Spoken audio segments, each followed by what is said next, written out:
আচ্ছা, আপনি যদি কাল রাতে তাড়াতাড়ি ঘুমিয়ে যেয়ে থাকেন আর পাকিস্তান ও আমেরিকার ম্যাচ মিস করে থাকেন, তাহলে আমাকে ৫টা মিনিট সময় দেন। মজা না পেলে পয়সা ফেরত। चलो भाई, देखो अब मैं क्या करता हूँ। যদি আপনি ভেবে থাকেন বর্তমানে সবচেয়ে হতাশাজনক ঘটনা ভারতের নির্বাচনে হয়েছে, তাহলে আপনি ভুল। কারণ আমেরিকা পাকিস্তানকে খেলে দিয়েছে। वाह क्या सीन है। মনে হয় যেন ডাবরের তেল দিয়ে বাবরের রক্ত চুষে নিয়েছে। যদিও মোদি নির্বাচনে জেতার পর সবাই মোদিকে ফোন দিচ্ছে, কিন্তু মোদি পাকিস্তানকে ফোন দিয়ে কি বলেছে জানেন? आप लोग रोना बंद कीजिए।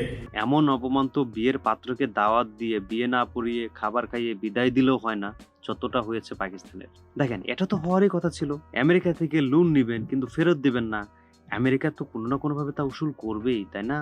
এখনো যদি কোনো পাকিস্তানি ফ্যানদের খুশি দেখতে পান, এমন নয় যে তারা অনেক খুশি, বহুত কষ্টে আছে ভাই। বিশ্বাস না হলে আমার কমেন্ট বক্সে দেখেন। আচ্ছা, শুরু থেকে বলি। পাকিস্তানের প্রথম ঝটকা লেগেছিল টসে হেরে। টসে জিতে আমেরিকা পাকিস্তানকে বলে, ভাই তোমরাই ব্যাটিং করো। ব্যাটিং এ বাবর ও রিজওয়ান নামার পর আমেরিকা তাদের থেকে লোনের বিনিময়ে একটি একটি করে উইকেট নিতে থাকে। প্রথমে রিজওয়ান, তারপর উসমান খান, এরপর ভয়ঙ্কর বিধ্বংসী ব্যাটসম্যান ফাকার জামান, সবাই পাওয়ার প্লেতেই প্যাভিলিয়নে চলে গেল। खत्म। Bye bye tata. এরপর সকল দায়িত্ব এসে পড়লো বাবরের ঘাড়ে। এটা তো ভাই ইন্ডিয়া, অস্ট্রেলিয়া, ইংল্যান্ড না, এটা আমেরিকা। এই ম্যাচ হারের লজ্জা বইতে বইতে পাকিস্তানের কোমরটাই না ভেঙে যায়। ইনিংস বাঁচানোর জন্য পাকিস্তান মাটি কামড়ে ব্যাটিং করত, আর তার দরুন তাদের রান রেটটাও কমে গেল। শাদাব খান কিছুটা চেষ্টা করেছিল, আর কিছুটা সফলও হয়, কিন্তু আমেরিকার প্রশংসা করতেই হবে। আমেরিকার বোলার তখনই উইকেট নিচ্ছিল যখন তাদের প্রয়োজন ছিল। বিশেষ করে full time engineer, part time cricketer Saurabh Netravalkar বিধ্বংসী বোলিং করেন।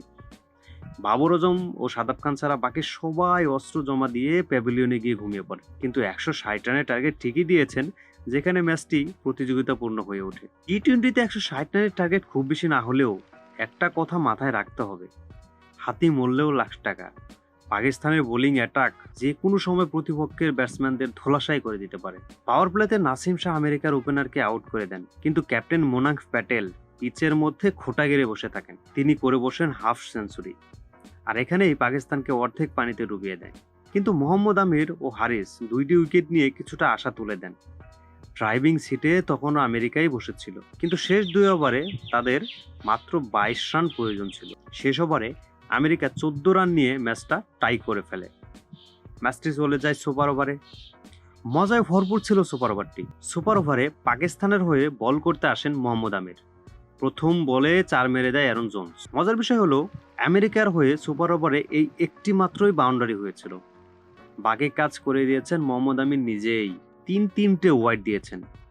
আর আমেরিকা তো জানতোই যে পাকিস্তানি ফিল্ডাররা কতটা ধরাশায়ী, তাই তারা দৌড়ে রান নিয়ে নিয়েছে। আর সুপার ওভারে আমেরিকা নিয়ে নিল ১৮টি মূল্যবান রান, যা পাকিস্তানের সাধ্যেরও বাইরে। আমেরিকার হয়ে সুপার ওভার বল করতে আসেন সৌরভ নেত্রভালকার। এই সেই সৌরভ নেত্রভালকার যিনি ১৪ বছর আগে আন্ডার-১৯ ওয়ার্ল্ড কাপে পাকিস্তানের বিরুদ্ধে ৫ ওভার বল করে ১৬ রান দিয়ে একটি উইকেট নিয়েছিলেন। ১৪ বছর পরে আমেরিকার হয়ে খেলতে নেমে ১৮ রান ডিফেন্ড করলেন এবং ইতিহাস রচনা করলেন। পাকিস্তান তাদের টি-টোয়েন্টি বিশ্বকাপের ওপেনিং ম্যাচে আমেরিকার কাছে ৫ রানে হেরে গেল। এখন আপনারাই কমেন্ট বক্সে বলুন, পাকিস্তানের হারার কারণগুলো কি কি ছিল।